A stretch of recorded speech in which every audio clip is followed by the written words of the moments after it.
জয় বাংলা,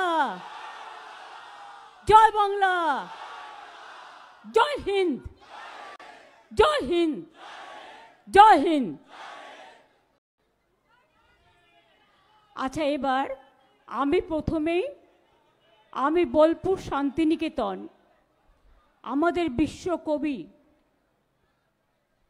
বিশ্বকবির স্বপ্নের ছাউনি, স্বপ্নের আতুর ঘর, স্বপ্নের মাটির কুটির, মুক্তাঙ্গন, মুক্ত ছায়া, মুক্ত ভালোবাসা, মুক্ত স্নেহ, উদাত্ত কণ্ঠে সব মানুষকে বিভেদ নয় ঐক্য চাই, এই আহ্বান নিয়ে এই শান্তিনিকেতন বোলপুরের মাটিতে আমরা ভাষা আন্দোলনের জেলায় জেলায় সূচনা করলাম।